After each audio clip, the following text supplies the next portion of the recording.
गर्मी में गरीब बहू का मिट्टी के बर्तन वाली ठंडी रसोई। मुझे माफ कर दीजिए सीता भाभी, मैंने आपके साथ बहुत गलत किया, लेकिन आपने मेरी जान बचाई। ये खाना बहुत ही स्वादिष्ट है।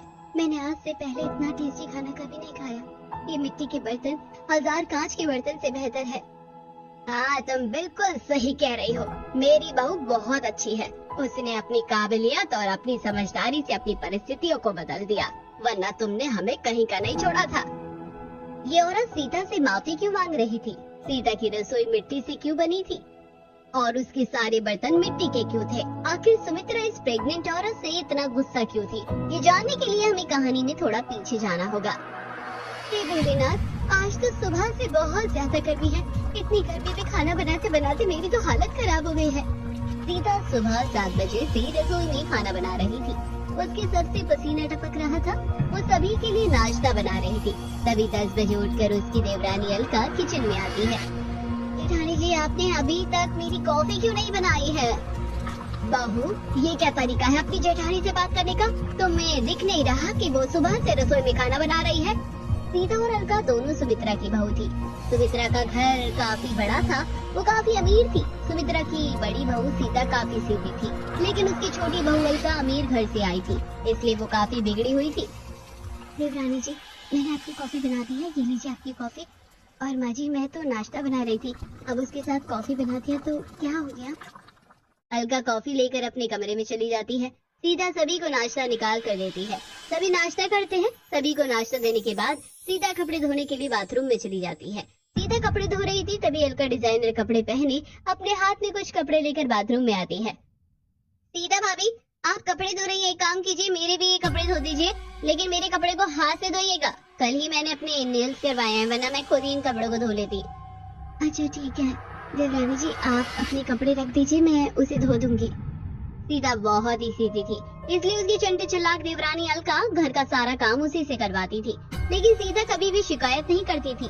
सुबह उठकर खाना बनाने और इतने सारे कपड़े धोने की वजह से सीता बहुत थक गई थी।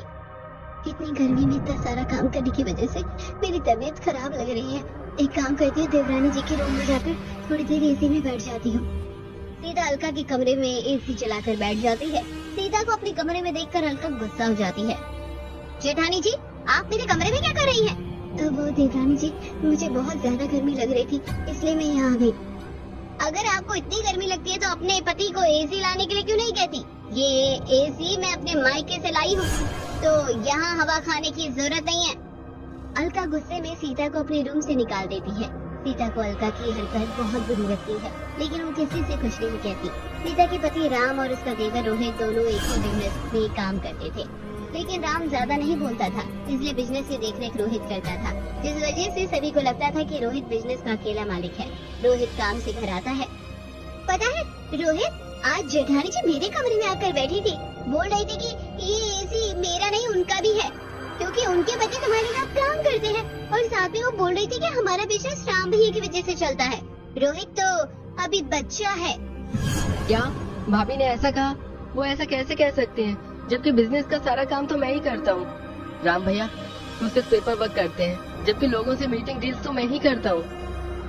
इस तरह झूठ बोलकर अलका रोहित के हमेशा कान भरती रहती थी। अलका हमेशा कोशिश करती कि वो सबके सामने सीता को बुरी बना दे, लेकिन सीता की अच्छाई के सामने वो हमेशा फेल हो जाती थी। ऐसे ही दिन गुजरते हैं। एक दिन पिंकी फ्रिज से ठंडे पानी का बोतल निकालकर पानी पीने जा रही थी, तो अलका उसका हाथ पकड़ लेती है।